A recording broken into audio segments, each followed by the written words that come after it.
Oke, Assalamualaikum warahmatullahi wabarakatuh. Waalaikumsalam. Waalaikumsalam warahmatullahi wabarakatuh. Mas Adi, Iki, Pak. Mas Adi, komplit Nggih. ya? Kurang 3. Ya, ternyata masih ada yang lebih. Tadi sudah 52, Pak. Tapi kok Sudah hilang 52. lagi. Nggih. Ya, sambil nunggu yang 3 ya, kita mulai. Iya, Pak. Bismillahirrahmanirrahim. Ketemu lagi kita di materi diskusi pola partisipasi masyarakat di tengah pandemi. Nah, sebelumnya saya tanya dulu, sambil nunggu yang 3 nanti sebelum masuk, ini udah cair semua apa belum nih uang kuliah? Alhamdulillah. Alhamdulillah, yang paling suaranya yang paling. Alhamdulillah belum, Pak. Oh, loh, Izin menjawab belum? Bapak. Ya, izin menjawab Bapak. Untuk yang di Mitra Pemkot Kediri sendiri yang belum cair itu kalau nggak salah ada 5 yang memang terkonfirmasi, 3-nya itu belum cair, ada beberapa perihal kayak gitu Bapak.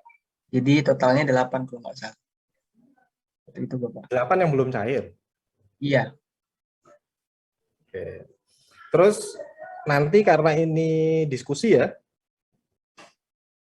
kalau karena ini diskusi, nanti misalkan ada yang audio apanya biar nggak crowded, karena harus open di unmute dan lain sebagainya, nanti bisa manfaatkan di chat ya. Ya, beberapa nanti misalkan bisa manfaatkan di chat. Soalnya kalau modelnya diskusi seperti ini berarti nanti saya harus terancang aktif, semuanya harus ikut harus ikut aktif ya di diskusi yang nanti kita sampai jam berapa nih, 2 jam, setengah satuan lah ya, sampai setengah satu. Kalau misalkan nanti nggak punya kesempatan ya, untuk menyampaikan ya, nanti bisa lewat chat atau nanti kita mulai, saya seperti waktu dulu mulai kuliah, karena kalau namanya diskusi nggak bisa hanya 1-2 orang aja yang nanti menyampaikan ide, menyampaikan pikiran, menyampaikan ininya, tetapi harus semuanya di 52 ini. Makanya nanti polanya gini ya. Jadi polanya ketika yang sudah menyampaikan pendapat apapun, nanti kita mengalir, itu akan saya catat. Yang sudah, itu nanti tidak perlu lewat audio, tapi pakai chat aja. Memberikan kesempatan yang lainnya. Jadi saya harus bisa mendapatkan masukan dari 52. Ya, dari 52 mahasiswa. Jadi nanti kita random atau nanti kita urutkan ya siapa aja, atau nanti silahkan keaktifannya lah ya, dari mulai awal sampai nanti akhir kita catat yang sudah berkomentar, yang sudah menyampaikan pikirannya ya, itu nanti saya catat. Nah, setelah itu diam. Nanti kita beri kesempatan yang lain sampai dengan nanti 52. Nah, mudah-mudahan nanti setelah saya nggak lama sudah ketemu lah apa yang nanti kita harapkan di materi yang saat ini nanti saya sampaikan ya. Jadi diskusi pola partisipasi saat pandemi ya. Sudah paham semua? Kalau paham kita mulai. Atau masih ada yang belum ya Mas Edi?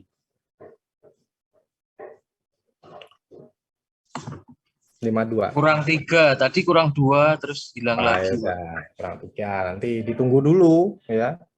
Nanti ditunggu dulu. Takutnya nanti nggak tahu role-nya.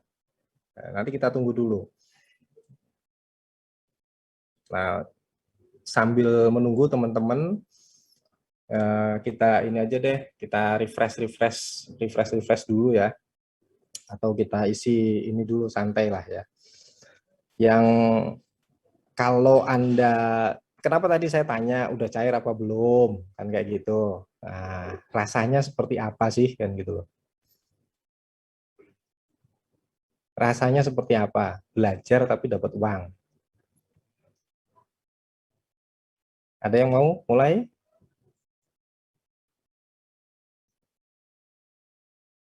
Rasanya seperti apa?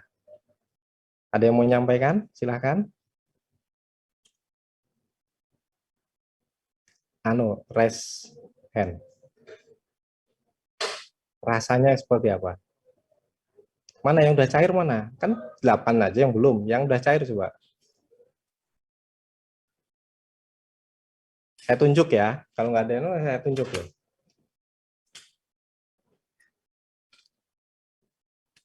Ada yang mau menyampaikan? Rasanya dulu kayak apa sih? Kuliah tapi terus dapat uang gitu loh.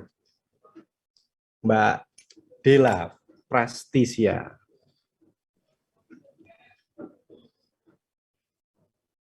Di unmute, Mbak Dela. Suara saya sudah terdengar ya, Pak? Ya, terdengar. Gimana, Mbak Del? Iya, Mbak. Pak. Dari saya pribadi senangnya double-double, Pak, karena kayak baru kali ini bisa belajar, terus dapat pengalaman, dapat relasi, dan lain sebagainya. Terus, selain dapat ilmu dan wawasan, kita juga dapat uang saku yang di luar ekspektasi, dan itu sangat membantu, gitu, Pak. Membantu biaya kuliah, dan lain sebagainya. Nah, kalau udah seneng tuh berarti pengen terus ya?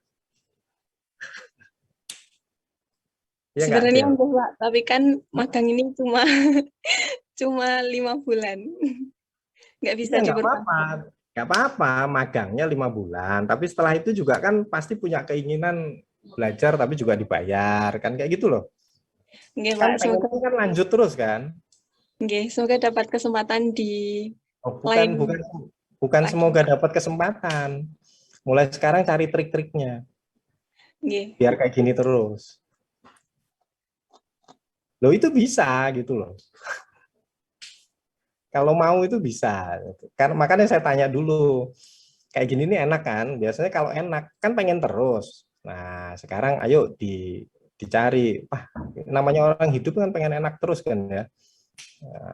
Nah, dicari gimana ya caranya nanti setelah saya magang itu saya juga dapat uang terus. Nanti kaget kalau dari magang terus habis dapat uang terus nggak dapat uang kan kaget nanti. Sama seperti kamu tahu sekarang PHK karyawan, pandemi ini kan banyak ya PHK tuh. Ya, yang tadinya kerja dapat gaji, terus karena kondisi pandemi perusahaannya nggak kuat operasional, terus akhirnya ada beberapa yang di PHK. Nah itu untuk yang di PHK pasti kaget itu. Yang tadinya dia dapat gaji, dapat penghasilan, terus akhirnya nggak dapat. Nah Anda jangan kaget gitu. Malah kalau bisa jalan terus. Nah coba nanti cari cari kesempatan-kesempatan atau paling tidak oke lah vakum tapi jangan stop berhenti bahwa ini kan S1 misalkan. Oke lah aku pengen dapat S2 deh, ya, tapi dibayar juga. Nah, berarti kan harus cari beasiswa, ya kan harus cari itu peluang-peluang itu banyak.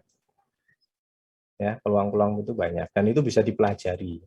Ya, sangat bisa dipelajari. Tetapi saya pengen momentum-momentum seperti ini itu jangan lepas begitu saja. Atau ada juga yang misalkan ternyata asik juga nih kalau punya penghasilan kayak gini nih kan kayak gitu ya. Mungkin bisa bikin-bikin project yang punya keahlian itu ya mulai digali keahliannya, bikin project dapat uang kayak gitu itu loh. Karena nanti endingnya kuliah ya cuma itu aja, mau ngapain lagi kan gitu loh. Ya kan? Endingnya kan nanti seperti itu. Apa sih ilmu-ilmu itu nanti kan bisa dapat reward ya. Nah, rewardnya berupa apa ya? Berupa salary bisa, ya toh, berupa penghargaan bisa, prestasi bisa, rewardnya atau paling minimal ya, ini minimal kalau kayak tadi prestasi, salary, terus penghargaan itu kan untuk yang yang level-levelnya punya nilai lebih, ya, punya keunggulan. Nah, dan Anda ini kan sudah termasuk mahasiswa-mahasiswa yang punya nilai lebih dibandingkan yang 7.000 daftar itu. Nah, paling tidak minimal yang tidak punya nilai lebih ini, ya, ilmunya itu bisa bermanfaat untuk dirinya, untuk hidupnya sendiri, gitu loh. Dan itu bisa dipraktekkan dalam kehidupan dia sehari-hari. Nah, minimal itu ilmu itu harus seperti itu, ya.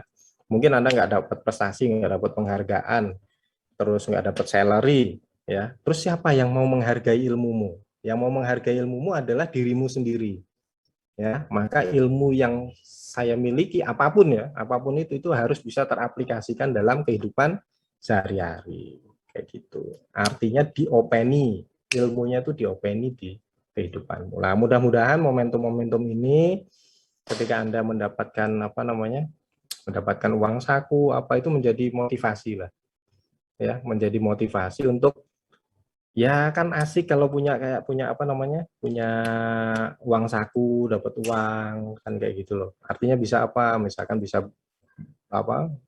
tidak membebani orang tua lagi, hal-hal yang belum tercukupi, kebutuhan kuliah bisa dicukupi, atau paling tidak bisa nraktir temennya, keren kan bisa nraktir temennya. Terus ya bisa bantu orang juga yang kesulitan bayar SPP apa kan kayak gitu itu. Nah, itu mudah-mudahan ini jadi motivasi. Ya kalau bisa orientasinya terus seperti itu. Ya, jangan berhenti gitu loh. Nanti jadi kayak ini, kamu kalau nanti dari magang terus berhenti itu namanya pensiun. Artinya nggak dapat penghasilan lagi. Kan kayak gitu. Nah, ini harus harus di-create terus lah. Paling tidak menjadi motivasi buat semuanya aja mahasiswa yang di magang ini. Jangan kehilangan momentum-momentum seperti ini. Nah, itu. Dan Anda termasuk orang-orang yang beruntung. Ya, yang 52 ini orang-orang yang paling beruntung. Ya, belajar, dapat uang saku, terus ketemu mentor-mentor. Saya ini ya, kalau di luar ya, jadi narasumber ngisi itu per jamnya 3 juta. Kalau di luar ya. Di luar saya ngisi itu per jamnya 3 juta. Kira-kira sanggup nggak bayar narasumber seperti itu? Hah? Sanggup nggak?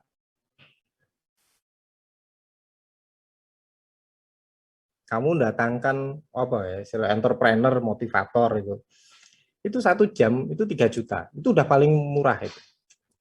3 juta. Jadi orang 20 satu kelas itu nanti ngundang seperti itu. Nah, kira-kira kalau kalian-kalian 52 ini mampu apa enggak? Bayar narasumber, ya, bayar mentor seharga 3 juta. Mampu enggak? Enggak mampu ya? Enggak mampu kan? Nah, makanya enggak ada yang mau bayar saya di luar.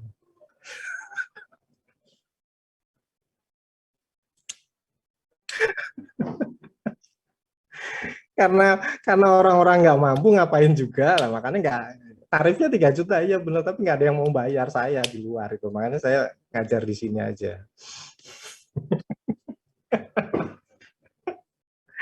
Gimana Mas Adi, udah lengkap 52?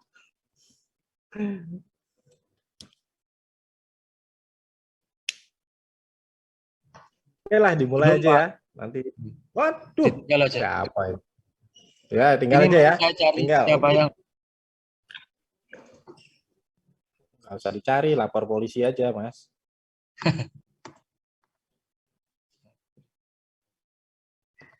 Oke ya, materinya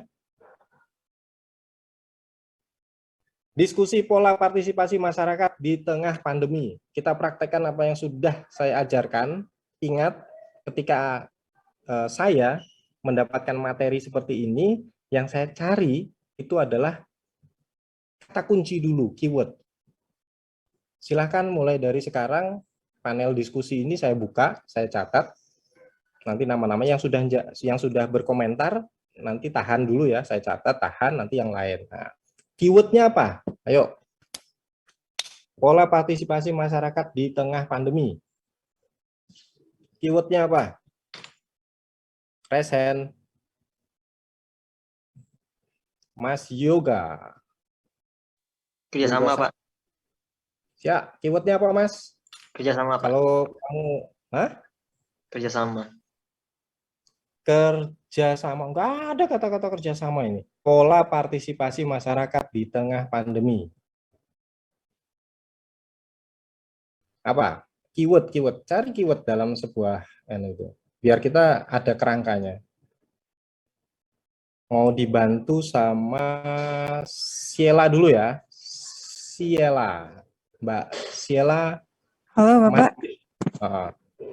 Kalau menurut saya keywordnya itu pandemi, karena diskusi dan pandemi, karena yang membedakan itu karena pandeminya itu diskusinya jadi berubah gitu. Oke, pandemi ya. Ya Bapak, maaf internetnya jelek, boleh off cam ya? Yuk, nanti oke. Mas Muhammad Syifa Zamzam.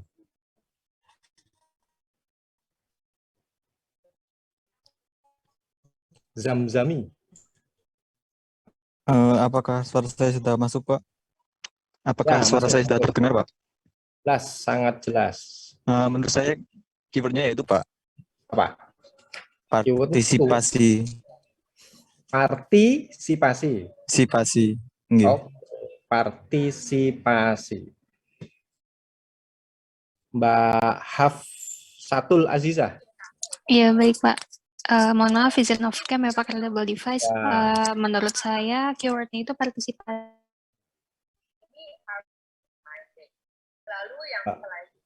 Mbak Hafsatul diketik di chat aja, nggak jelas. Oh, oke Pak. Oke Pak. Ada backsound siapa itu? Diketik aja ya. Atau apa sih, kedengeran nggak coba?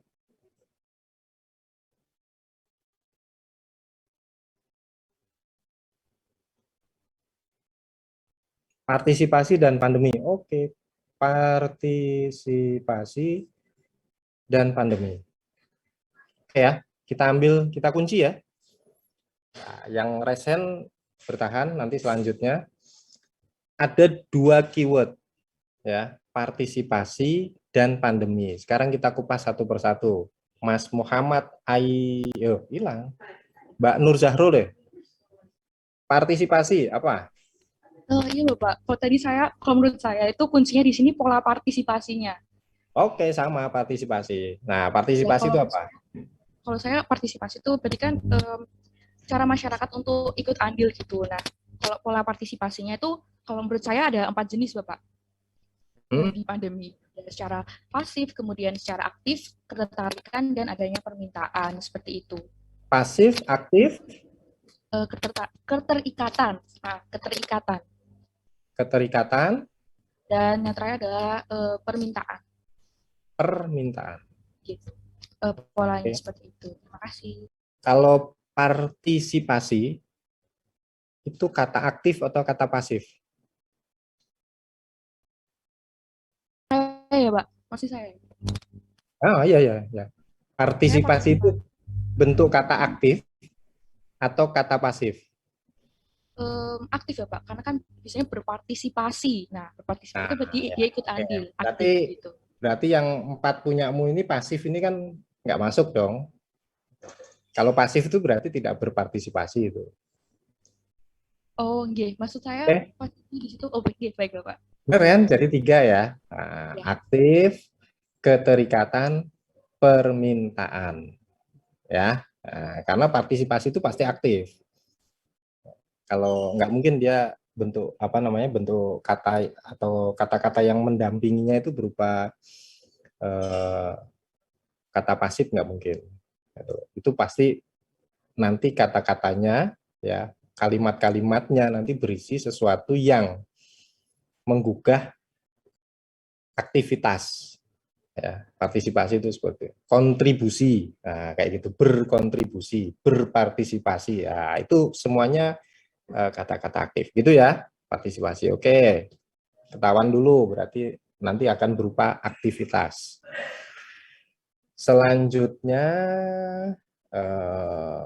pandemi, atau Mas Muhammad Ainur Rozikin mau menambahkan partisipasi atau langsung ke pandemi kita? Ya, mungkin keduanya, Pak. Jadi partisipasi sama pandemi itu sebenarnya kayak cara kita bersinergi dan kolaborasi atau gotong royong lah istilahnya itu dalam recovery atau pemulihan baik itu ekonomi atau segala bidangnya itu dalam pandemi kali ini, gitu, Pak. Jadi apa partisipasi itu gimana menurut Mas Ainur Rozikin? Ya, partisipasi itu menurut saya seperti kolaborasi, Pak, antar semua stakeholder. Kolaborasi. Oke. Ada lagi mungkin? Kalau nggak ada, saya... Sudah cukup, Pak. Cukup ya? Oke. Jadi, partisipasi itu adalah keterlibatan. Ya. Keterlibatan, itu namanya partisipasi.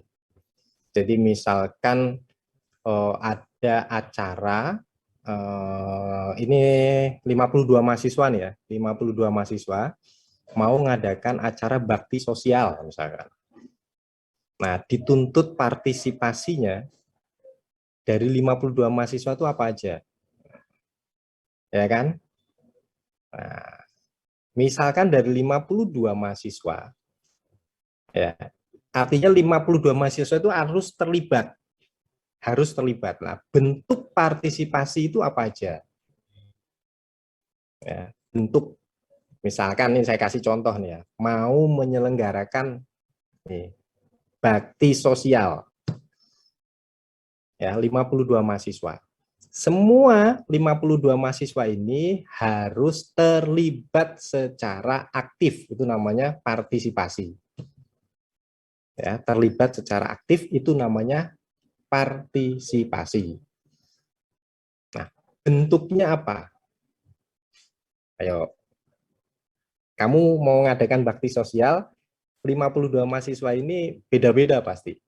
Nah, coba ada yang kita lanjut terus diskusinya. Nah, Mbak Sheila lagi, kan sudah. Nanti dong, yang lain dulu. Nanti kalau sudah 52, nanti kembali lagi. Nah, kan kalau ini ngalirnya cepat ya, nanti asik diskusinya. Coba yang lain, bentuknya apa? Kalian ini mau mengadakan baksos. Nah, saya langsung kasih case. 52 anak mahasiswa magang Merdeka Belajar Kota Kediri mau menyelenggarakan bakti sosial. Saya pemimpin ketuanya misalkan, panitia. Nah, diharapkan semua mahasiswa terlibat secara aktif. Nah, itu namanya partisipasi. Ya, silakan. Kamu mau terlibat dalam hal apa? Nah, kamu mau berpartisipasi seperti apa? Itu namanya nanti bentuk. Nah, bentuknya apa aja? Silakan. Ada yang mau menyampaikan? Selain nanti Sheila nanti dulu. Ayo, nggak apa-apa ngalir aja. Namanya diskusi kok. Ini bukan masalah benar salah loh ya. Ini pendapat loh. Diskusi itu bukan benar salah, tapi pendapat. Mbak ini dulu ya, Mbak Risma, Bu Menkes, silakan Bu Menkes. Bu Menkesos ya, Kementerian Sosial. Bu Risma. Kok Bu Risma? Mbak Risma. Ayo Mbak Risma, apa? Bentuk partisipasimu apa? Mungkin bisa bentuk tenaga, pikiran, gitu Pak. Oke, tenaga, pikiran. Ada lagi? Dibantu Mbak Rizkina Hauli. Mungkin bisa dalam bentuk dana. Dana, oke. Terus apa lagi?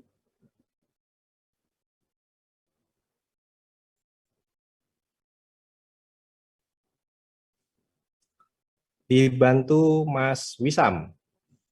Kalau menurut saya dibantu berdasarkan potensi, Pak. Apa Jadi aja? mungkin seperti yang bisa desain, mungkin nanti bikin pamfletnya, terus yang punya banyak relasi, mungkin penyebaran informasinya untuk galang dananya gitu, Pak. Oke, Mas. Potensi ya, berdasarkan potensi masing-masing ya. Gitu, Pak. Oke, masing-masing. Kemudian ada yang mau nambahkan? Brian Tama, Afik. Baik Pak, mungkin hampir sama dengan teman-teman sebelumnya. Bentuk partisipasi aktif mungkin dapat melalui aktif dalam program yang dicanangkan, bisa partisipasi keterampilan atau partisipasi sosial, partisipasi dalam proses pengambilan keputusan, mungkin hanya itu. Oke. Terima kasih. Ya. Oke ya, ini sudah ketemu ya. Jadi bentuk partisipasi ya.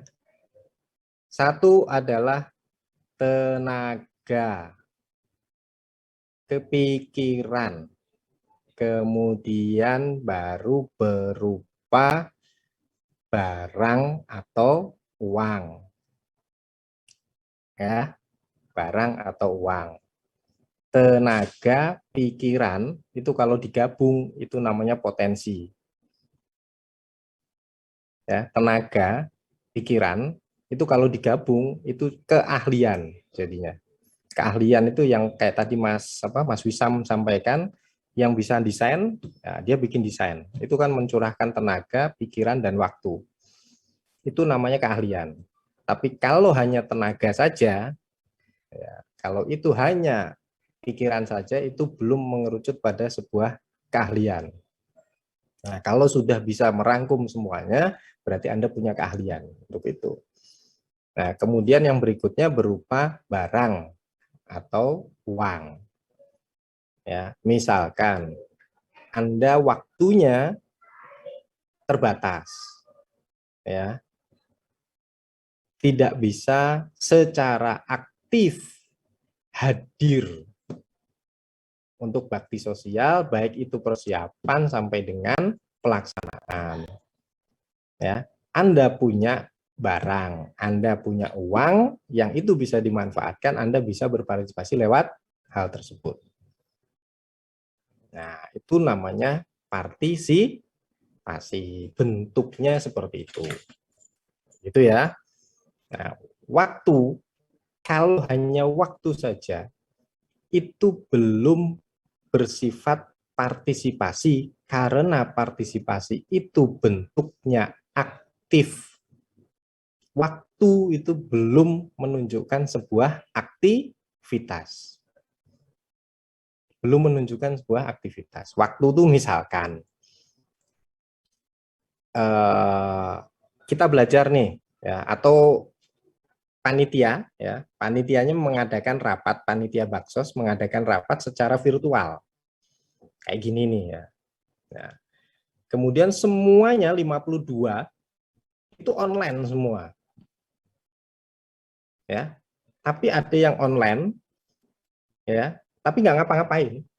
Artinya ya gugurkan kewajiban aja, online gitu aja ya. Online, setelah itu dia punya aktivitas lain tapi bukan di bakti sosial, bukan di rapat bakti sosial. Itu dia sudah mengorbankan waktu, tapi belum masuk dalam partisipasi karena dia tidak aktif. Gitu loh. Karena dia tidak aktif. Mendengarkan saja, melihat saja, ya hanya mendengarkan, hanya melihat, itu belum masuk kategori partisipasi karena tidak ada aktivitas real ke situ. Itu ya.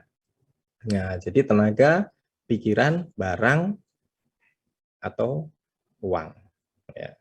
Atau kalau mau dirangkum lagi secara keseluruhan, itu berupa barang dan jasa. Ya, jasa itu berupa tenaga, berupa pikiran. Ya. Atau berupa barang.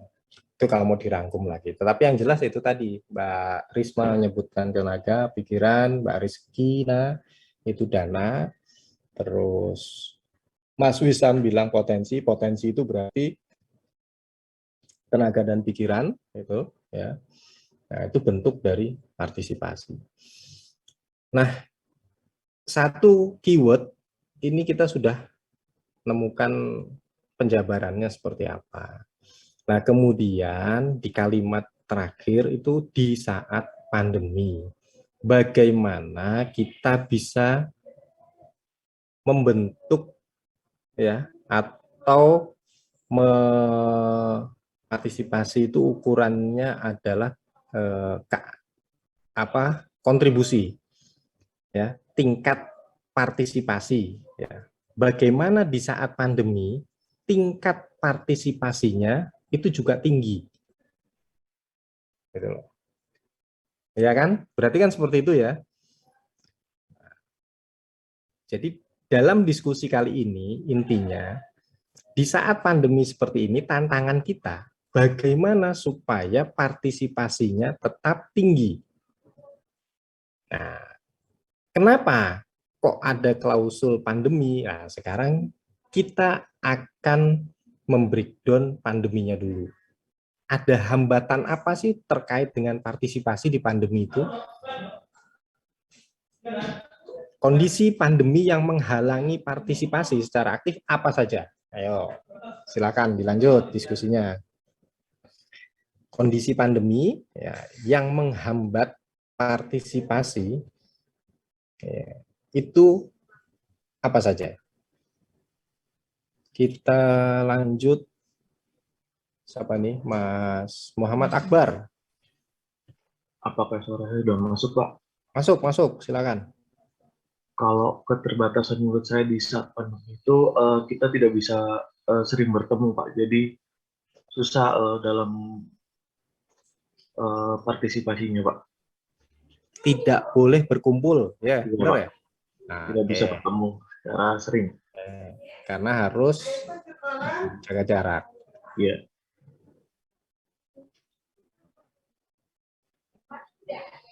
Disambung Mas apa? Hafsatul Azizah. Halo Pak, suara saya masuk ya? Ya, masuk. Iya, kalau menurut saya selain keterbatasan kehadiran tadi itu Pak, ekonomi Pak, penurunan ekonomi masyarakat juga membatasi di mana mereka bisa berpartisipasi terhadap program pemerintah khususnya gitu. Oke, penurunan ekonomi. Ada yang mau nambahkan lagi, Mas? Siapa nih? Aldinda Najib.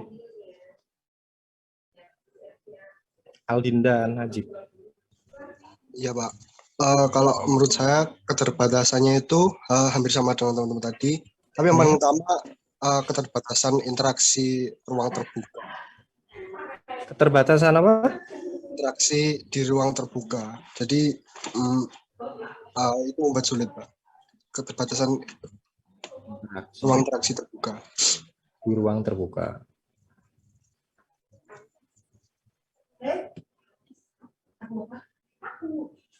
Interaksi di ruang terbuka. Oke, ada lagi?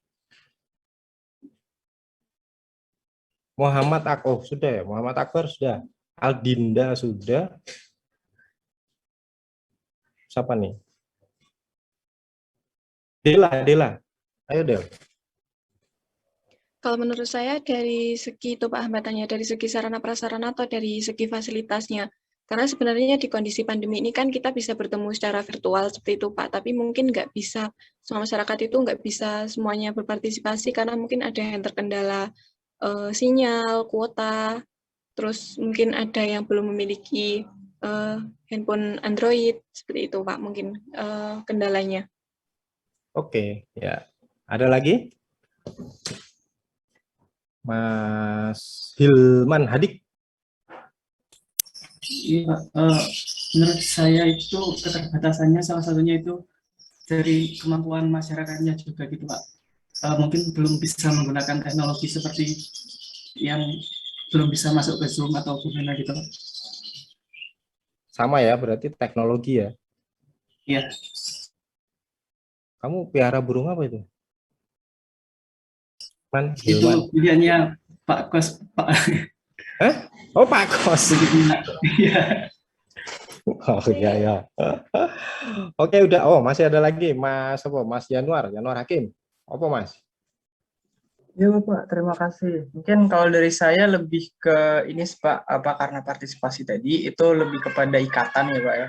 Ikatan yang tidak terjalin karena kalau misal kita melakukannya secara langsung itu tuh yang apa ya istilahnya lebih terasa itu adalah ikatan itu sendiri sih Pak. Jadi kalau di masa pandemi ini lebih tidak terasa ikatannya kayak gitu.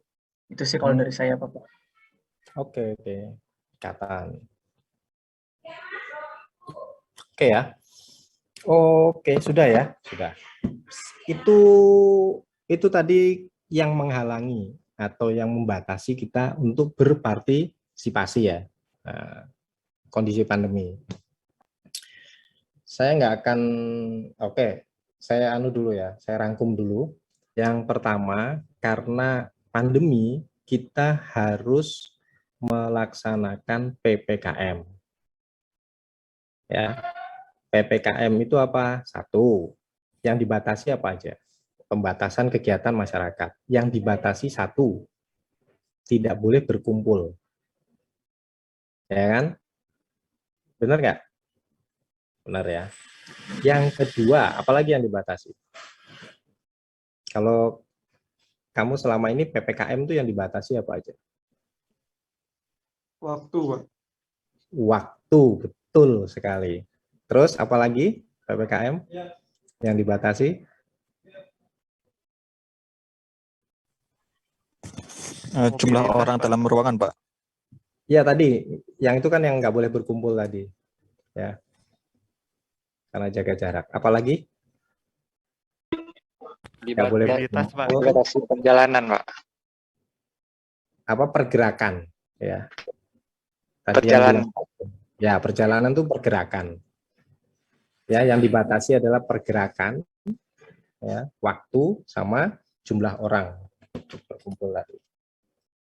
Ada lagi nggak? Menggunakan APD, Pak. Wah, itu kan nakes. Maksudnya yang masker gitu, Pak. Masker Hah? sama membawa kayak hand sanitizer gitu-gitu, Pak. Oke. Jadi pergerakan, jumlah orang, waktu, kemudian yang membatasi tadi perlengkapan ya. Perlengkapan. Karena harus pakai masker, harus bawa hand sanitizer. Itu ya. Oke. Kalau ada, kita selalu bicara ada dua sisi. Ya. Dalam semua kehidupan itu pasti ada dua sisi. Mata uang. Kalau ada keterbatasan, pasti ada juga kelebihannya. Pandemi ini kelebihannya apa?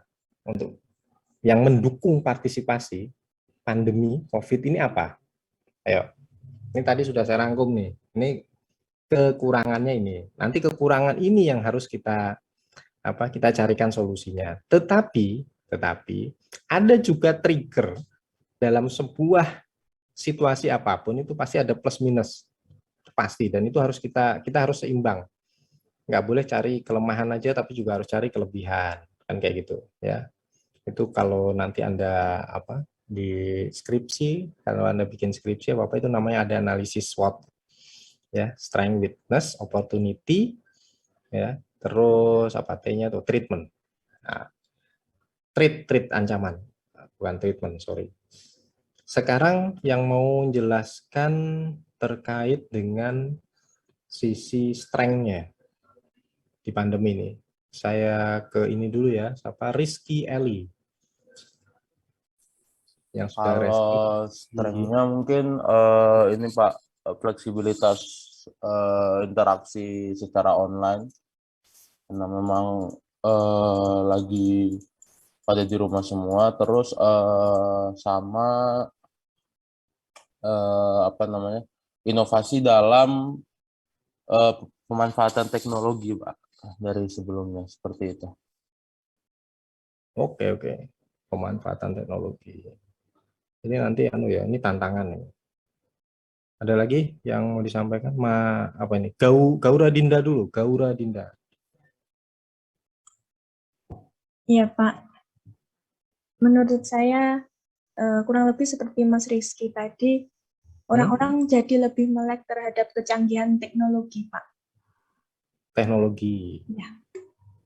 Enggak, kondisi pandemi ini, kondisi pandemi, itu yang bisa menjadi strength kamu itu di saat pandemi, ya, tanpa disuruh siapapun, tapi berpartisipasi. Yang itu tidak kamu lakukan ketika pandemi. Nah, itu apa? Strength-nya. Itu maksud saya itu. Kamu dulu tidak pernah, apa istilah, yang tidak pernah kamu lakukan, ya, sebelum adanya pandemi, tapi sekarang kamu pandemi itu kamu berpartisipasi. Itu apa? Gitu loh. Mbak Diah Anggra ini. Ya, kalau menurut saya partisipasinya itu bisa lebih efisien dan efektif ya Pak, karena kalau misalkan kita ingin berpartisipasi dalam suatu kegiatan, biasanya kita harus datang ke tempat tersebut, tapi kita sekarang bisa melakukannya secara online. Itu lebih efektif dan efisien. Dan biasanya ada perubahan. Kalau sebelum pandemi? Seperti contohnya itu saat melakukan maksudnya gini, sebelum pandemi itu saya lebih perjelas. Sebelum pandemi kamu cuek-cuek aja, tapi ketika ada pandemi kamu malah, nah itu apa sih yang mendorong hal tersebut apa? Sebelum pandemi itu kita cuek-cuek aja, nah, tapi ketika ada pandemi, terus ada dorongan untuk berbuat sesuatu. Nah itu namanya kondisi apa? Pandemi itu apa? Itu strength-nya pandemi ada di situ, gitu loh.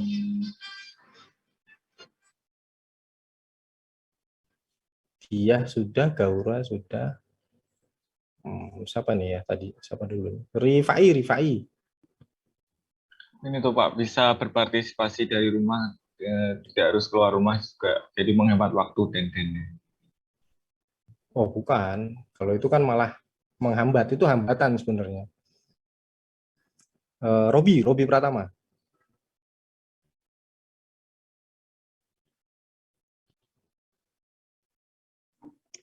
Kalau hambatan kelebihannya sendiri itu kita lebih bisa menghemat sesuatu sih Pak, mulai dari finansial, mulai dari tenaga juga.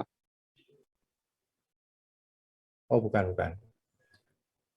Atau saya perjelas lagi ya, Ketika temanmu sehat, ya, kamu cuek-cuek aja. Tapi ketika temanmu sakit itu kamu perhatian banget. Intinya itu. Nah, empati Pak.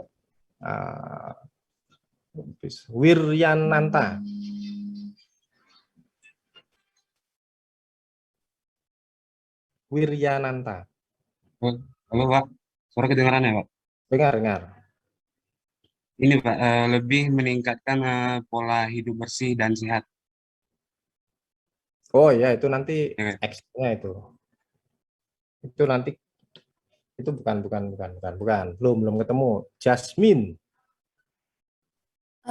Baik Pak, kalau menurut saya lebih ke partisipasi masyarakat secara simpatinya. Jadi ketika pandemi ini kan contohnya ada banyak masyarakat yang terkena COVID. Nah itu masyarakat lain jadi lebih manusiawi untuk membantu yang tetangga yang terkena COVID itu Pak contohnya.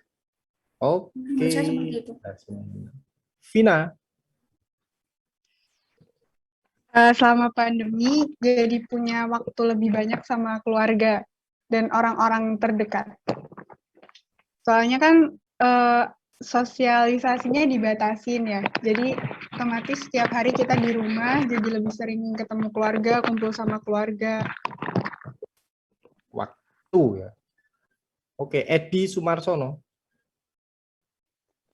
Ya Pak, menurut saya ya karena ada waktu luang juga, jadi kita bisa ikut berpartisipasi. Dan karena pandemi ini, jadi empati kita lebih tumbuh gitu Pak. Oke, ya. Satu lagi, Mbak Vina Nur Aida. Iya Pak, baik, terima kasih. Jadi kalau menurut saya perbedaan partisipasi dulu sama sekarang itu, kalau dulu tuh saya cuek sama sekitar, sama keluarga itu saya cuek. Terus sekarang tuh sejak pandemi, jadi misal mau keluar atau habis keluar itu selalu sedia hand sanitizer, sama kalau stok masker itu udah mulai menipis tuh udah mulai stok banyak. Jadi mulai memperhatikan kesehatan orang terdekat. Oke, thank you. Ya, oke, saya simpulkan ya, ini udah masuk, udah ketemu ya. Jadi kalau tadi weakness-nya, ya, kelemahannya di saat pandemi terhadap partisipasi itu adanya pembatasan pergerakan, pembatasan jumlah orang, pembatasan waktu, ya, dan pembatasan perlengkapan. Itu weakness-nya. Nah, strength-nya pandemi itu yang pertama adalah empati atau simpati, karena perasaan senasib.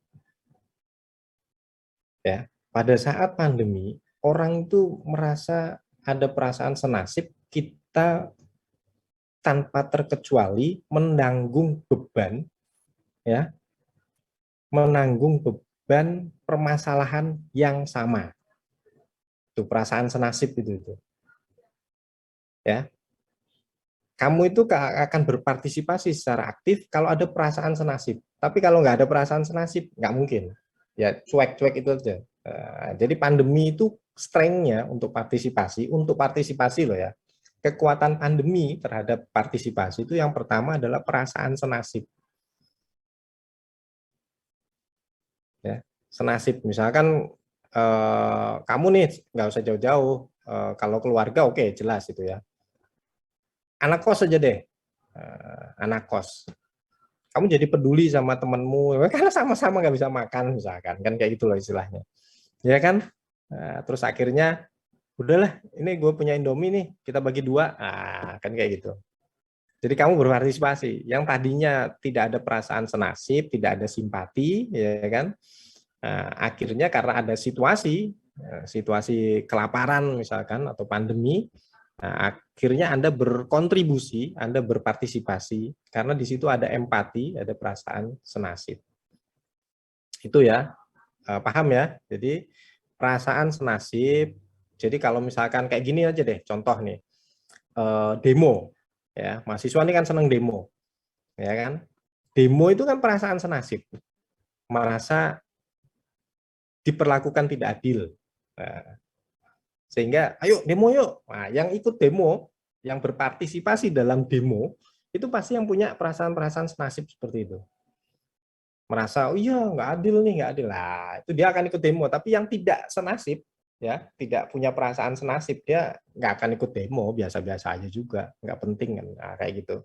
Jadi perasaan senasib dulu. Nah, kemudian yang kedua adalah benar waktu. Ya. Waktu. Di saat pandemi, karena ada keterbatasan pergerakan, ya, Anda menjadi punya waktu. Contoh, work from home, ya, orang-orang yang tadinya harus kerja, kemudian sekarang di rumah aja.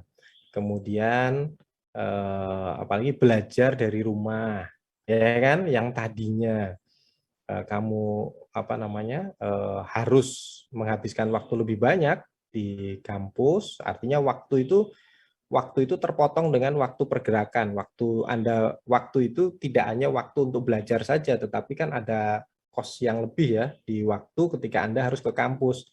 Misalkan harus dihitung juga waktu perjalanan dari kos ke kampus. Itu juga sudah menghabiskan waktu. Waktu harus menunggu mata kuliah berikutnya dan lain sebagainya. Lah di saat pandemi itu kamu di rumah, punya banyak waktu. Nah, punya banyak waktu ini berarti Anda punya kelonggaran untuk berpartisipasi hal lain, untuk hal lainnya. Nah, itu. Jadi perasaan senasib, kemudian waktu, itu menjadi sebuah kekuatan. Nah, itu yang nanti mau kita petakan, sehingga di era pandemi ini nanti, untuk meningkatkan partisipasi masyarakat, kita harus ngapain? Kayak gitu loh. Ya, nah, ini udah ketemu nih. Nah, jadi saya giring kalian semua berdiskusi, nanti kita giring, ya kan? Nah, kita giring, jadi nanti endingnya, nanti waktu di Prodamas Anda sudah tahu kenapa di daerah ini partisipasinya kok rendah, gitu loh. Kenapa? Coba dicek. Satu, apakah ada perasaan tidak senasib, kan kayak gitu misalkan. Yang kedua, apakah orang itu waktunya terbatas sehingga tidak lah, itu nanti Anda harus cari cara. Oh, ternyata memang ada perasaan yang perasaan yang tidak senasib sehingga dia nggak mau berpartisipasi lah. Terus bagaimana nanti? Nah, itu nanti ke depan jadi bahan diskusi lagi. Tapi sekarang Anda harus tahu dulu partisipasi itu apa, bentuknya tadi seperti tadi itu, kemudian pandemi itu apa. Sehingga nanti Anda punya satu formula, satu model partisipasi di era pandemi. Nah, jadi Anda nanti punya teori baru. Kalau 52 orang ini ya menyumbangkan pendapatnya, ya model partisipasi di saat pandemi ini udah jadi buku nih. Dan itu jadi satu kajian terbaru. Bisa jadi skripsi kan gitu loh. Sesuai dengan potensi tadi. Ya. Model partisipasi di saat pandemi. Oh, modelnya seperti ini. Artinya harus apa? Kalau virtual cost-nya terlalu tinggi misalkan. Nah, terus nanti itu nantilah ya. Tapi Anda harus paham dulu ya, strength, weakness. Nah, nanti kalau mau dilanjutkan itu nanti kalau mau jadi skripsi tidak cukup di strength sama di weakness. Tetapi nanti harus di O sama T-nya juga harus Anda bongkar. Itu nanti jadi sebuah model partisipasi di saat pandemi. Tapi materi saya kan nggak sampai ke sana. Saya hanya ingin membuka saja, membuka wawasan Anda, membuka cara berpikir Anda, ya. Kalau kita menemukan sesuatu seperti ini, kayak gimana sih? Jadi apa ya? Ketika saya dikasih waktu cuma 5 menit, Pak, nanti ngasih materi ini, itu sederhana sekali, simple sudah. Baca gini udah, tak, oh ini ke sana, ini ke sini, udah selesai. Itu bisa menjadi sebuah satu teori baru bahkan, kan kayak gitu itu loh. Nah, ini saya sedang menggiring Anda itu melatih pola pikir seperti yang dulu sudah pernah saya jelaskan ya. Enkripsi data itu Anda harus bisa mengenkrip data, harus bisa mengcompile ya, mengkompres ya, dulu saya bilang, sama Anda harus bisa bekerja seperti WinRAR, WinZip itu ya. Kemudian yang selalu saya ulang-ulang keyword, jangan lupa keyword, karena otak kita itu tidak bisa. Anda apakah bisa menghafal kalimat yang satu kalimat aja, nggak perlu 10 kalimat ya. Diskusi apa tadi coba? Materi kita tadi loh, diskusi kan nggak bisa gitu loh. Tapi cari keywordnya aja, nanti solusinya ketemu kok. Nanti caranya akan ketemu kok. Itu berpikir praktis seperti itu yang Anda harus lakukan. Sehingga nanti Anda tidak terjerat dalam sebuah masalah-masalah yang nggak bisa Anda carikan solusinya. Pasti ketemu solusinya. Dan seperti itu. Nah, sekarang sudah tahu nih, ya, partisipasi dalam masa pandemi. Nah, sekarang dari diskusi ini, baru saya mau mengajak bagaimana ya meningkatkan partisipasi di masyarakat di era pandemi. Sekarang solusinya atau caranya harus seperti apa? Ya, tadi sudah tahu ya, partisipasi itu apa saja? Partisipasi itu harus aktif. Nah, berupa apa? Berupa tenaga, berupa pikiran, berupa barang atau uang, ya. Itu partisipasi. Kemudian pandemi itu apa sih yang membatasi? Pandemi itu yang membatasi adalah kita pergerakan, kemudian jumlah orang berkumpul, kemudian harus membawa perlengkapan dan lain sebagainya, hand sanitizer, masker, dan lain sebagainya, itu hambatan. Tetapi ada kekuatan di pandemi yang mendukung sebuah partisipasi itu adalah perasaan senasib, ya, kemudian waktu juga. Nah, sekarang barulah pada solusinya kita mau meningkatkan partisipasi masyarakat bagaimana di saat pandemi ini. Oke. Atau sebelum kita cari solusi, ada pertanyaan nggak? Mbak Anissa ini mau tanya atau mau solusi? Silakan. Mau coba memberi solusi, Pak. Mbak Anissa ya ini ya. Oke, solusi langsung. Siap. Iya, Pak. Silakan. Kalau menurut saya itu yang pertama itu pastinya ini, Pak ya. Dalam masyarakat tuh harus menyelaraskan tujuan dulu. Jadi ketika tujuan yang ingin dicapai itu sudah sama, sudah saling terkait, sudah apa ya, kayak satu pemikiran gitu, otomatis kan nanti masyarakat tersebut kan akan sama-sama berpartisipasi untuk mencapai tujuan itu. Seperti itu. Oke. Menyamakan tujuan. Ada lagi? Siapa nih? Putra Bagus Wicaksana. Iya, izin Pak. Menurut saya untuk solusinya mungkin berangkat dari hikmah dari pandemi tadi, di mana masyarakat akan berpartisipasi jika ada perasaan senasib dan waktunya fleksibel, dan mungkin solusinya adalah agar masyarakat bisa berpartisipasi lebih aktif.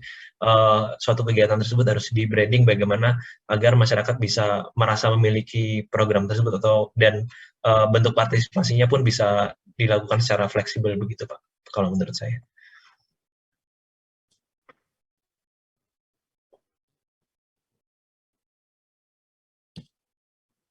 Mas apa nih yang belum? Mas Edi Sumarsono. Kalau menurut saya harus ada sosialisasi, Pak. Sosialisasi, oke. Ya, tentang bagaimana itu pandemi dan bagaimana penanganannya.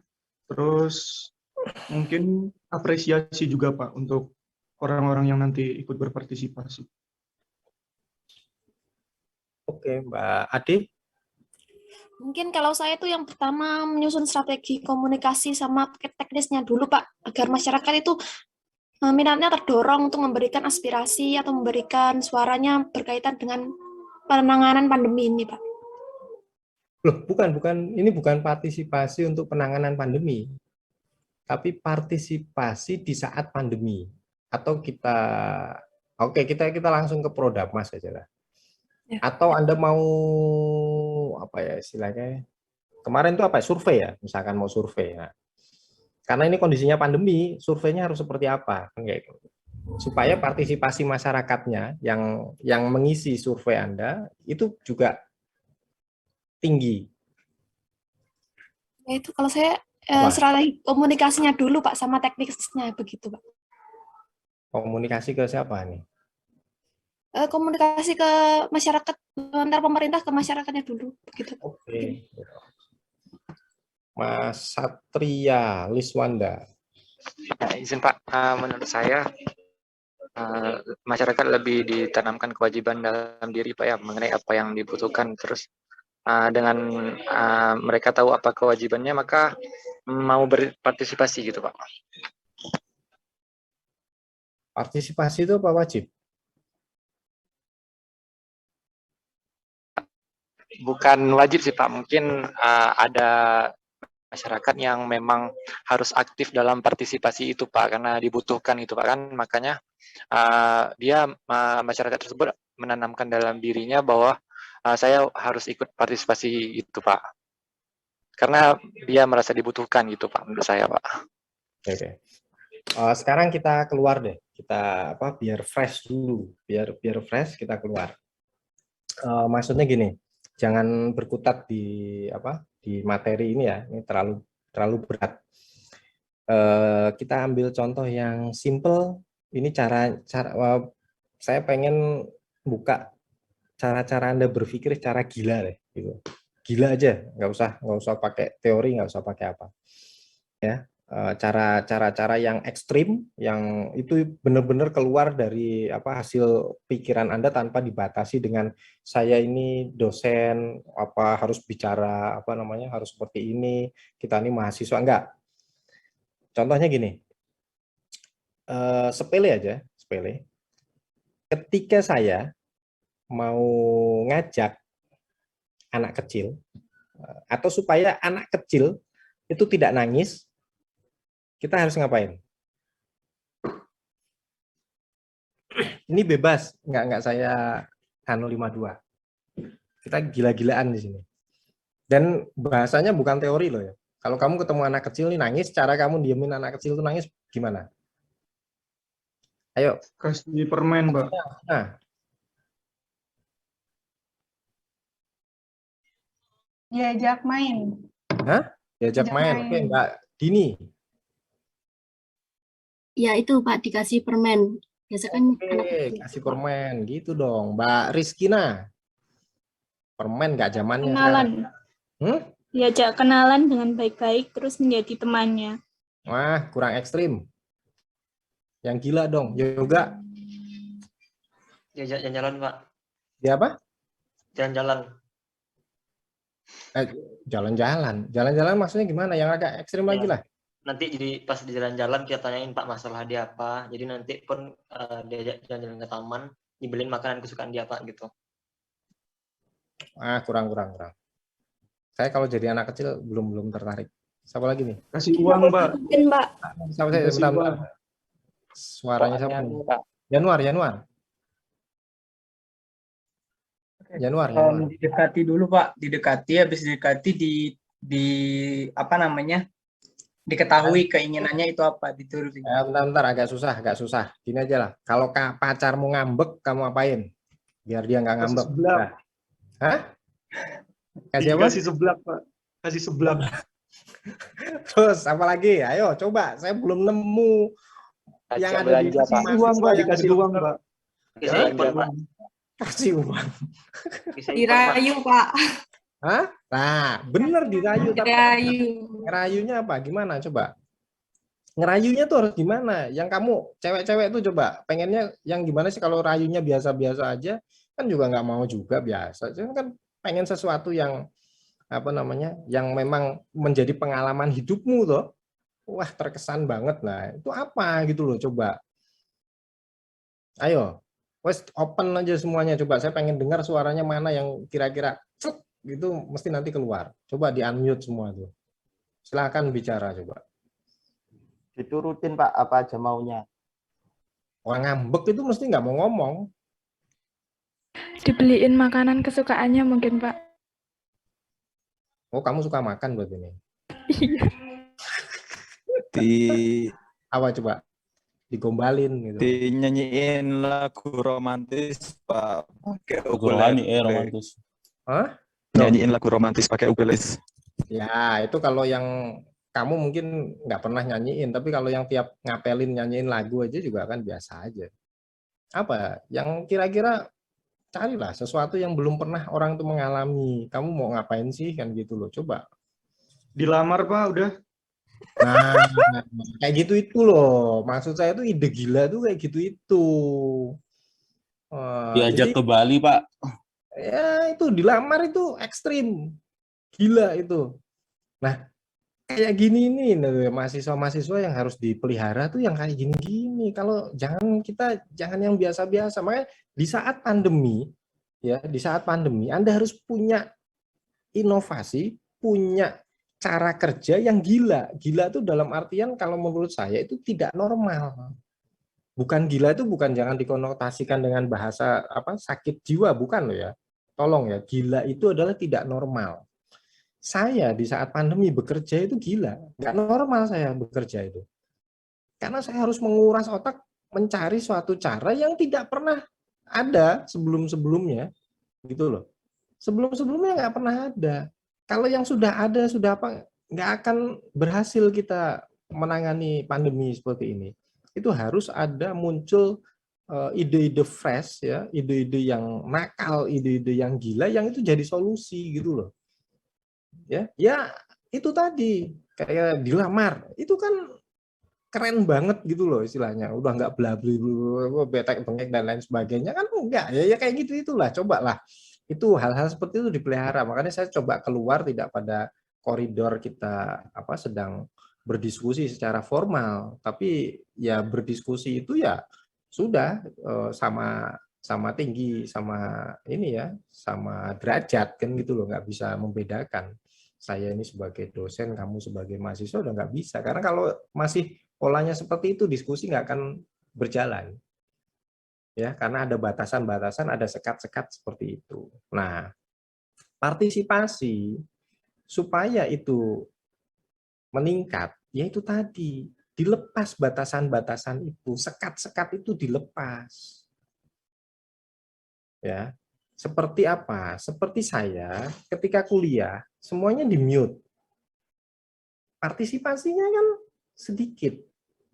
Tapi ketika saya bilang, oke, kita keluar, saya pengen ada yang ekstrim, ada yang gila supaya saya dengar, coba unmute semua. Nah, itu cara ya untuk meningkatkan partisipasi. Sekat, kamu harus cari dulu sekat-sekatnya selama ini apa aja sih? Bukain dong. Gitu loh, sekat-sekat itu supaya partisipasinya naik. Ketika saya buka sekatnya, semuanya ngomong kan, Pak ini lah, akhirnya ketemu kan, tek satu, dilamar Pak. Nah, ini udah ketemu akhirnya lah, itu loh. Paham nggak? Apa perlu saya ulangi lagi? Paham ya? Nah, salah satu cara untuk meningkatkan partisipasi ya adalah membuka sumbatan-sumbatan, membuka sekat-sekat, membuka batasan-batasan yang selama ini ada. Batasannya apa aja? Itu bukain semuanya. Gitu. Ya kan? Sekatnya apa selama ini? Nggak enak yang ikut rapat itu cuma cowok-cowok aja. Nah, ceweknya nggak ada, jadi ya udah saya nggak. Nah, ini buka sekat kayak gini nih. Ini harus dibuka dalam artian apa? Ya bikin forum sendiri dong yang cewek gitu loh. Nah, buatin forum khusus yang cewek, nanti buatin forum untuk yang cowok, kan kayak gitu supaya partisipasinya naik. Nah, jadi udah selesai kita nih, udah ketemu jawabannya. Asik ya, belajar tuh ya kayak gini nih, biar apa namanya, Anda punya, nggak cuman baca buku tebal seperti ini tapi nggak ada ini. Kamu kalau belajar apa masalah partisipasi, bukunya gila-gilaan, tebel-tebel, ada yang bahasanya luar negeri itu bisa jadi apa disertasi. Tapi cara mengurainya seperti ini, inilah cara mengurai kita. Saya bilang ketika saya berdiskusi dengan Anda, 1 jam saja, itu saya sudah muncul satu teori baru. Teorinya apa? Yaitu tadi, untuk meningkatkan partisipasi ya dengan cara supaya semuanya merasa senasib. Buka semua sekat-sekat itu. Sumbatan-sumbatan yang menghalangi itu harus dibuka. Nah, itu. Jadi kita udah sampai pada kesimpulan materi sekarang ini. Yang saya sampaikan sebenarnya tujuannya itu, dan itu belum saya temukan di awal sebenarnya. Saya nggak tahu nih di awal tuh nanti kita endingnya seperti apa. Gitu loh. Tapi dengan cara seperti ini saya pasti akan menemukan satu cara. Dan ini cara baru loh ya. Coba kamu cari teori-teori di mana-mana. Nggak ada itu. Yang menemukan adalah 52 mahasiswa ini. Cara meningkatkan partisipasi. Nah, coba nanti ketika Anda ini 52 orang ini berkumpul, berdiskusi, praktekkan hal-hal seperti itu. Ayo digiring ke sini, digiring ke sana, digiring ke sini. Ketika digiring kok sulit ya. Apa ya? Oke, sekarang semuanya ayo. Yuk kita refresh dulu deh. Ya, itu namanya cara mengantisipasi atau mengatasi deadlock. Deadlock itu buntu gitu ya. Deadlock itu buntu, ya, nggak ada jalan keluar. Jangan kamu paksa di situ terus. Jenuh, ya, airnya keruh. Kamu keluar dulu, yuk refreshing dulu deh, kayak gitu ya. Terus refreshing dulu, silakan. Nah, setelah itu udah segar, kita diskusi lagi.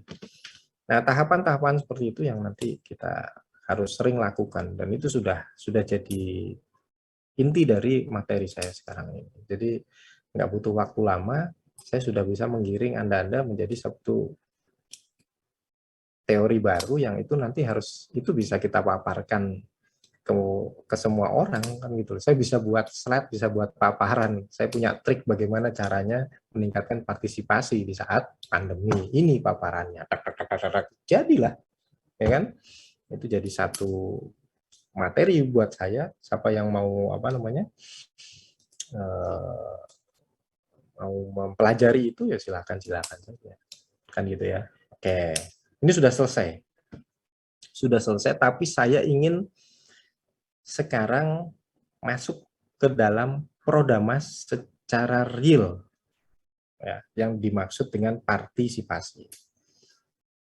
partisipasi itu ada pada sisi satu ya di Prodamas ya. Di Prodamas ini kita masuk fokus di Prodamas. Kalau tadi kan kita menggali masalah bagaimana meningkatkan partisipasi tidak hanya untuk Prodamas tapi untuk apapun ya. Itu sudah ketemu jawabannya. Sekarang saya mau menukik pada Prodamas karena nanti yang Anda hadapi adalah Prodamas. Satu, partisipasi Prodamas itu ada pada tahapan satu, perencanaan, kedua, pelaksanaan, ketiga, apa? Direncanakan, dilaksanakan, berikutnya apa?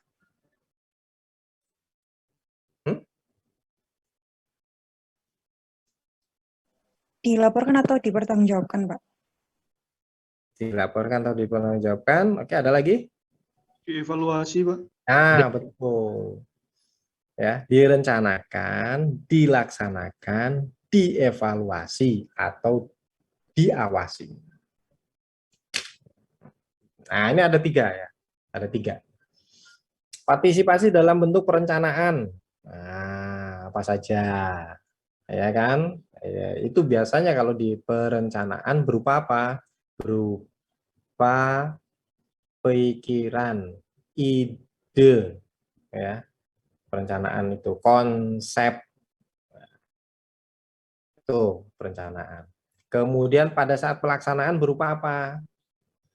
Berupa tenaga, ya. Berupa waktu, berupa barang atau uang. Di saat pandemi ada tetangganya yang isolasi, ya kan?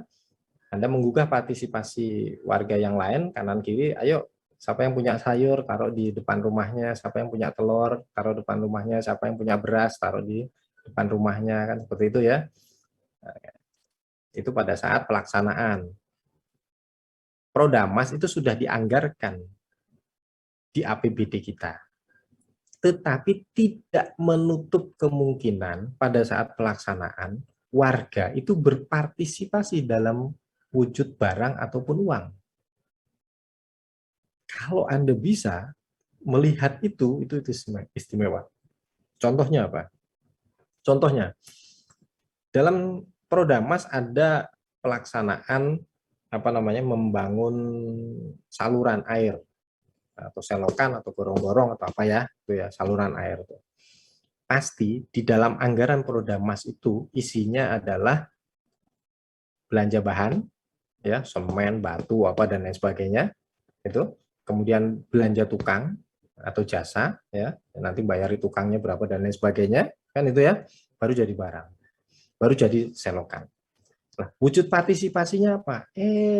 Orang-orang yang kerja bikin bikin selokan, bikin gorong-gorong, ya itu ada orang-orang ibu-ibu ya biasanya tuh, ya ibu-ibu biasanya di rumahnya yang dilewatin pekerjaan gorong-gorong, selokan dan lain sebagainya tuh, itu bikinin teh, bikinin kopi. Nah, itu partisipasi namanya. Bikinin teh, bikinin kopi, bikinin jajanan atau gorengan apa. Nah, itu yang saya bilang partisipasi dalam bentuk barang atau uang. Itu kalau sampai partisipasi itu tidak hanya di perencanaan, tapi sampai pada pelaksanaan itu sudah bagus lagi. Ini level partisipasi. Jadi bukan hanya sumber dayanya semua dari APBD, dari Pemkot ya. Artinya kalau orangnya cuek-cuek aja misalkan, ya kan, aku wis enek duit yo neng Pemkot kayak gitu biasanya. Jadinya seperti ini, orang lebih pada bukan di tahapan pelaksanaannya berpartisipasi, tapi nanti pada tahapan pengawasan atau dievaluasi. Ya, itu yang kita nggak mau hal itu terjadi, atau jangan Anda tiru hal-hal seperti itu. Sebelum Anda mengkritik, ya sebelum Anda itu di sisi pengawasan kan, mengkritik itu di sisi pengawasan, tapi berpartisipasilah dalam pelaksanaannya dulu. Ya, jangan langsung main kritik aja. Kayak gitu tuh, nggak bener nih belanjanya nih, mesti dikorupsi nih, ini jangan. Ya, Anda harus pahami dulu di sisi pelaksanaan seperti apa. Nah, Itu partisipasi pada saat pelaksanaan. Kemudian partisipasi pada saat evaluasi atau pengawasan.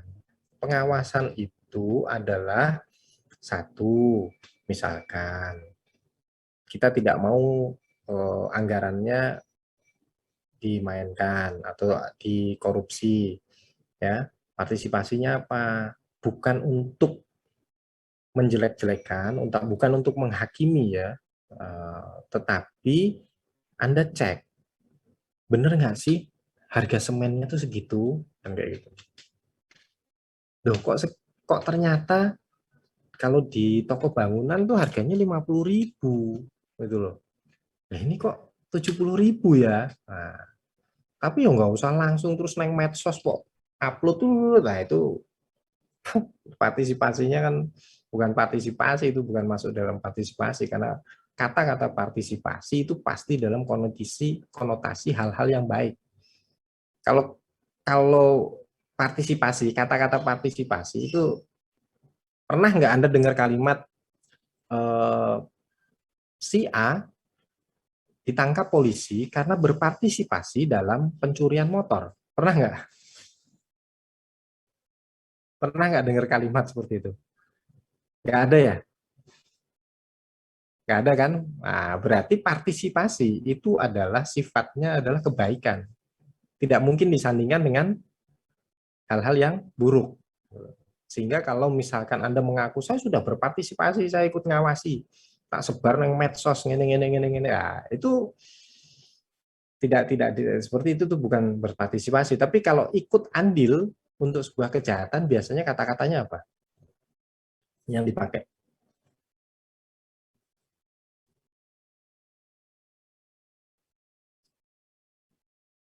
Biasanya apa? Si A ditangkap polisi karena titik pencurian motor.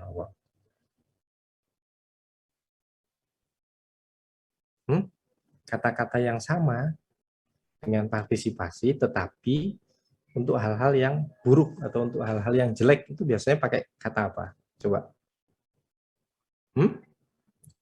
Raise hand dulu, saya biar lihat, biar muncul di Mas.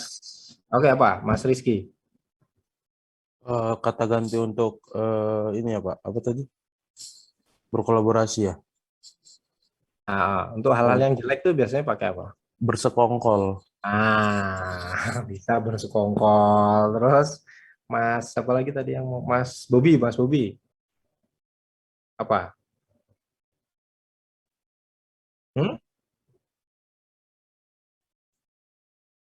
Aksi? Gimana? Ya, terus ya bersekongkol itu konotasinya pasti untuk hal-hal yang negatif. Kalau partisipasi pasti Anda coba lihat ke semua kalimat yang ada, arahnya sebagian besar atau semua adalah untuk hal-hal yang baik. Sehingga jangan mengaku berpartisipasi kalau niat Anda itu sebenarnya buruk untuk menjelekkan orang, ya, untuk menjelekkan sebuah program misalkan, itu bukan. Nah, di pengawasan itu model partisipasinya bisa seperti itu, ya. Jadi ikut mengawasi itu dalam artian untuk membangun, menyampaikan, misalkan ke Pak RT-nya ya, menyampaikan, Pak RT itu kok apa namanya semennya kok harganya 70 ya. Kenapa nggak beli di sini aja, harganya lebih murah, kan kayak gitu. Misalkan itu seperti itu bentuk partisipasi. Ya, jadi partisipasinya nanti di prodamasi, di perencanaan, di pelaksanaan, sama di evaluasi atau di pengawasan istilahnya. Nah, itu nanti yang Anda bisa apa namanya, bisa cari cara-caranya seperti apa. Kayaknya udah semua ini. Saya sudah berapa jam ya? Oh, baru 1 jam ternyata. Berarti istimewa, tepuk tangan dulu dong buat mahasiswanya. Selesai udah kita 1 jam nih, nggak perlu bertele-tele kan. yang penting paham loh semuanya. Nanti nanti buat resume nggak Mas Adi? Buat Pak. Buat kan? Nah, Ya, oke. Yang penting di resume tuh isinya berbobot dan itu kata-kata Anda sendiri gitu loh. Sudah apa namanya, sudah paham. Kalau saya yang penting paham dulu lah, bukan hafal. Kalau hafal nggak jaminan. Yang penting paham dulu ya, itu ya. Yang penting paham. Yang kedua, tolong hal-hal sepele, trik-trik yang saya sampaikan dari awal sampai sekarang itu lakukan terus. Ya, lakukan terus. Ya, cara identifikasi pakai keyword, ya, terus mengkompres data, mengkompres data, itu lakukan terus ya hal-hal seperti itu. Nah, itu nanti jadi jadi satu pola, ya, pola cara Anda berpikir, ya itulah. Kemudian ya itu tadi, jangan panik kalau misalkan nanti kamu misalkan nanti kamu spontan misalkan di satu ini kamu disuruh bicara ya di dalam sebuah forum, misalkan mungkin Anda hadir di rembuk atau di dalam sebuah forum Anda bukan dipaksa ya, tapi oke lah, nanti perwakilan dari mahasiswa silahkan memberikan sambutan atau pidatonya. Nah, itu nggak usah kaget, lihat aja temanya apa, keywordnya apa sih, oh ini udah selesai gitu aja. Itu nanti Anda kembangkan sendiri kan, kayak gitu. Tidak ada lagi kata-kata nanti ketika diberi sebuah tantangan Anda mundur, jangan, eman-eman ya, jangan sampai kalau dikasih tantangan tuh mundur. Kalau dikasih tantangan maju. Andaikan itu salah, itu jadi pengalaman berharga buat kamu. Salah pertama kali nggak apa-apa, tapi berikutnya nanti Anda jadi expert. Tapi kalau dikasih tantangan sudah mundur, Anda takut salah, ya nggak pernah maju-maju.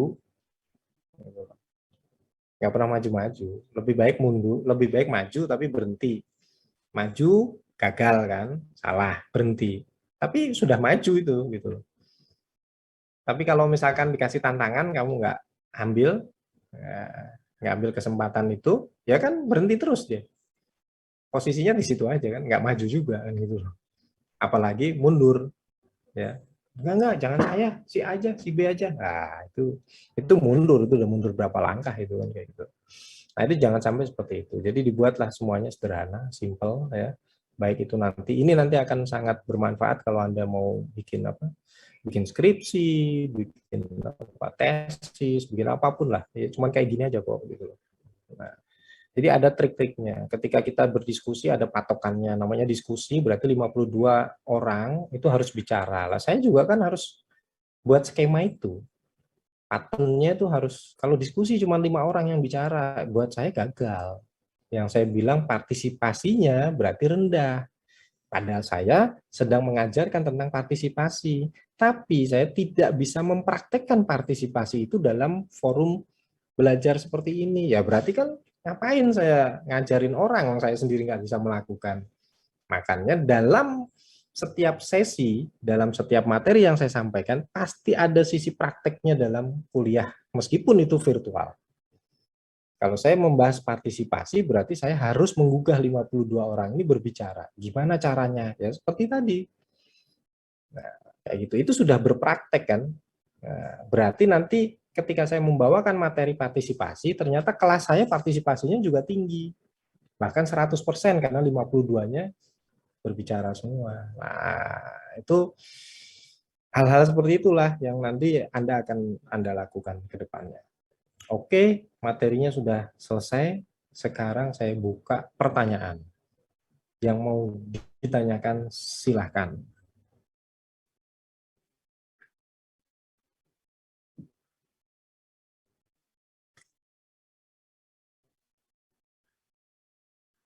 Nggak ada yang mau tanya? Nggak ada yang mau tanya, Pak Cepi sukanya makanan apa? Nanti saya traktir. Oh enggak. Fauzia Alia, silakan. Iya Bapak, terima kasih.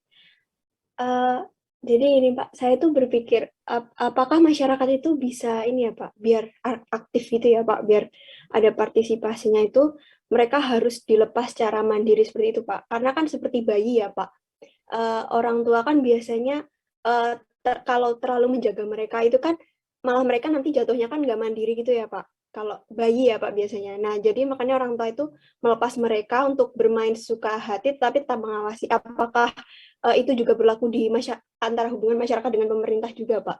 Seperti itu, Pak. Terima kasih.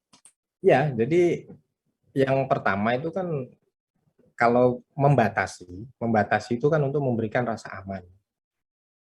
Memberikan rasa aman. Misalkan bayi ya, bayi itu supaya tumbuh kembangnya bagus, ya, itu kan harus dibebaskan. Tetapi dibebaskan itu harus kita pastikan lingkungan sekitarnya aman. Maka dibuatlah sebuah batasan ya, yang itu tidak menggunakan bahan-bahan yang berbahaya. Misalkan bahan-bahan yang empuk ya supaya dia nggak kebentur sama sudut meja apa-apa gitulah. Kalau lingkungannya sekitarnya sudah aman, itu Anda akan tenang melepaskan anak kecil itu. Terus mau guling-guling mau apa di situ Anda tenang. Karena sudah diberikan rasa aman. Rasa amannya berupa apa? Karena ya semuanya sudah diberikan dengan barang-barang atau perlengkapan yang tidak berbahaya, tidak keras. Nanti ketika dia terbentur, ketika dia jatuh di lantai itu tidak langsung ke lantai, ada ada perlaknya atau ada karpetnya, ada apanya seperti itu, gitu loh. Tidak ada di sekitarnya tidak ada rambatan atau jendela atau apa yang nanti dia harus naik ke atas kan kayak gitu. Kalau itu kalau kondisinya aman, Anda akan tenang membebaskan semuanya. Lah, di masyarakat itu yang pertama memberikan yang saya maksud membebaskan itu gini, meningkatkan partisipasi itu ketika sekat-sekatnya dibuka itu satu. Ketika dia tidak bisa datang, dia bisa kok WA, kasih pendapatnya lewat WA. Misalkan seperti itu. Tapi kan harus ditanya, harus ditegur, bukan dibiarkan. Misalkan di sini ada 52 mahasiswa. Saya bisa menggerakkan mereka ya dengan audio. Itu ya, tapi akan saya buka lagi sekatnya. Ya, saya buka lagi sekatnya. Kalau ada yang trouble dengan audionya, silahkan chat. Ya, kan seperti itu. Maka yang saya maksud untuk meningkatkan partisipasi itu bukalah sekat-sekat. Hambatan-hambatan itu harus dibuka. Nah, nanti Anda di masyarakat hambatannya apa sih kan gitu. Pak, saya nggak punya waktu, Pak.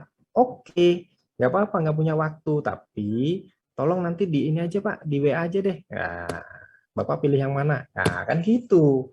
Itu namanya meningkatkan partisipasi. Buka sekat-sekat, hambatan-hambatan itu yang harus dibuka, sumbatan-sumbatan tadi. Kayak saya ini kan dibuka semua. Tadinya sebelum-sebelumnya saya nggak pernah buka chat.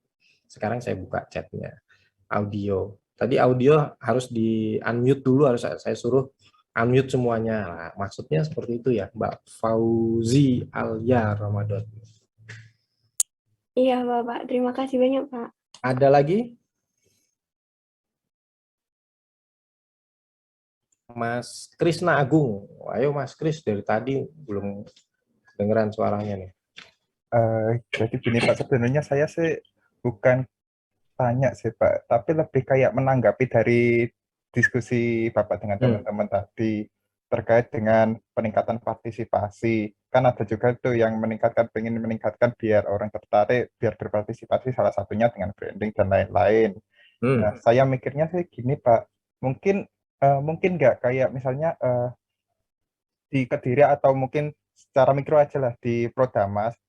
Nah ini barusan kayak yang Bapak bilang tadi, kalau misalnya pengen ikut partisipasi pengen menyampaikan keluh kesah lewat WA. Nah saya mikir itu kayak sebuah sebuah aplikasi yang menampung itu semua. Mungkin Kediri sekarang sudah punya Pak, saya lupa namanya, tapi kalau di Surabaya sini namanya kayak Wargaku itu. Namun kendalanya itu kan kadang nggak semua orang itu kenal dan juga mengcover. Nah, saya mikirnya itu kayak sebuah WA call center tapi yang bisa menampung itu semua, terus kemudian disupport dengan branding itu tadi. Nah, kalau saya mikirnya itu kalau branding kan nggak cuma ini kalau misalnya ada keluhan di aplikasi ini, tapi lebih mungkin kalau saya pandangan saya mungkin nanti untuk kayak di media sosialnya mungkin memberikan sebuah kayak sebuah gambaran atau permasalahan dan kira-kira tanggapannya gimana, dan orang-orang itu warga terutama dirangsang untuk masuk ke aplikasi itu. Jadi kalau menurut saya mungkin bisa meningkatkan partisipasi. Soalnya ya gitu Pak, jujur Pak, kalau misalnya untuk meningkatkan partisipasi, kalau saya lihat ke diri Pak, sudah lumayan perfect lah Pak. Ada aplikasi, saya lupa Pak namanya itu tadi, sudah bagus. Cuma mungkin kalau yang mau, mungkin ya cuma itu Pak. Ya itu Pak, terima kasih. Saya nggak tanya Pak. Iya, bagus itu. Artinya ya itu tadi, kita memberikan fasilitas-fasilitas wujud media-media yang bisa mereka memilih lah mau pakai cara apa sih saya berpartisipasi. Itu silakan aja. Memang kebanyakan nanti arahnya pada teknologi, tapi jangan lupa itu buat saya itu bukan tantangan. Teknologi gampang sekali ya istilahnya. Tapi yang buat saya tantangan justru yang orang tidak bisa mengakses teknologi itu gitu loh. Ya. Kalau saya seperti ini, justru yang saya pikirkan bukan itu. Kalau orang berteknologi itu gampang aja, tapi berapa persen sih orang yang ikut peduli, istilahnya bukan peduli, mengikuti secara rutin medsos itu berapa orang sih? Oke, itu gampang, nanti diatasi dengan aplikasi, dengan apa, silakan aja, nggak apa-apa. Justru yang jadi tantangan saya misalkan, orang disabilitas. Kamu mau pakai cara apa? Ayo. Nah, sebenarnya tantangannya itu ada di situ, gitu loh. Kalau umum, istilahnya umum, kan ini masyarakat itu segmented, Mas, Mbak. Kamu harus klaster itu masyarakat. Di lingkungan itu, klaster masyarakatnya apa aja? Satu, yang bekerja berapa, yang bekerja di kantor di luar maksudnya, yang bekerja di rumah berapa. Nah, dari segmen-segmen itu, fasilitas untuk berpartisipasinya sudah ada apa belum? Nah, nanti Anda akan ketemu lapisan-lapisan masyarakat yang wow, wah nek ngene iki piye ya, kan kayak gitu. Nanti pasti akan seperti itu. Ya contohnya saya kasih tahu, kalau saya nggak menantang, kalau istilahnya hanya buat aplikasi apa itu sepele banget. Justru yang jadi pikiran saya mau kasih challenge ke Anda itu meningkatkan partisipasi disabilitas. Lebih menukik lagi, kita bukan hanya partisipasi secara umum, tapi meningkatkan partisipasi disabilitas dalam Prodamas. Oh, udah jadi bahan skripsi lagi. Ada berapa tuh kita bahan skripsi kalau kita mau diskusi seperti ini kan? Nah, itu nanti kalau Anda pecahkan itu solusinya di Prodamas, itu bisa dipakai untuk teori-teori yang lain. Ya kan, disabilitas untuk teman-teman yang peneliti untuk disabilitas dan lain sebagainya, itu bisa untuk kampanye politik juga kan gitu. Artinya Anda punya program yang bagus untuk disabilitas. Nah, itu tantangan. Tapi tadi sudah disampaikan sih sama teman-teman juga, tadi ada yang nyampaikan dengan teknologi ya, nah itu saya bilang itu solusi gitu loh. Bisa aja itu dipakai, tapi diskusi saya di sini nggak sampai solusi yang detail itu, karena kita analisanya kan nggak sampai SWOT semuanya 4-4-nya, nggak. Saya hanya di strength sama di weakness saja, hanya menggiring Anda tahu bahwa partisipasi itu apa, terus di saat pandemi itu harus ngapain sih supaya meningkat partisipasinya. Mungkin ya itu Pak. Mungkin coveragenya mungkin lebih ditingkatkan. Yang ada ini, yang current ini mungkin ditingkatkan, dan mungkin tantangan kita ya benar Pak, saya setuju, coveragenya itu tadi, yang disabilitas, yang mbah-mbah sepuh, orang-orang tua kan juga kan nggak ada teknologi. Dan sementara challenge-nya kita di sini pada pandemi. Silakan aja, itu nanti bisa dipecah macam-macam. Yang remaja itu nanti salurannya pakai apa? Yang orang tua salurannya nanti pakai apa, yang disabilitas saluran partisipasinya pakai apa, kan kayak gitu aja. Nah, itu semakin banyak saluran-saluran, channel-channel yang bisa dipakai oleh mereka, itu otomatis nanti akan meningkatkan partisipasi, kan kayak gitu juga. Sehingga nanti di Prodamas itu ada juga kegiatan-kegiatan atau program-program untuk teman-teman disabilitas misalnya. Oke, ada lagi nggak?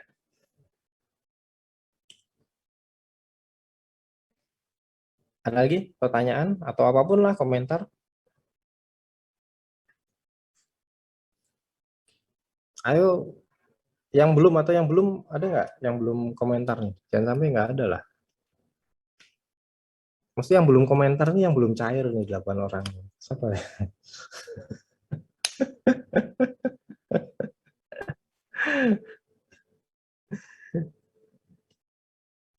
Ya, Pak. Rizky, Eli.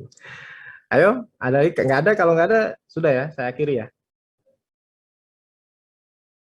Oke, terima kasih Mas Adi, makasih semua mahasiswa, makasih banyak. Jangan lupa nanti dibuatkan resume dari materi ini. Yang berikutnya jangan lupa juga jangan jadikan pertemuan kita 1 jam, 30 menit, 15 menit menjadi sesuatu yang sia-sia, tapi mudah-mudahan ini jadi bekal. Ya, bekal ke depannya. Artinya tidak hanya kita pakai pada saat kuliah saja, tetapi saya pengennya apapun ilmu itu yang bermanfaat, yang bisa dipraktekkan dalam keseharian Anda, yang bisa Anda praktekkan untuk untuk masa depan Anda, yang untuk memberikan kemudahan-kemudahan Anda belajar, kemudahan-kemudahan Anda nanti bisa lulus ya dari mahasiswa. Mungkin itu dari saya. Terima kasih. Bila taufik wal hidayah. Wassalamualaikum warahmatullahi wabarakatuh. Waalaikumsalam warahmatullahi wabarakatuh. Terima kasih, Pak. Terima kasih banyak, Pak. Sama-sama.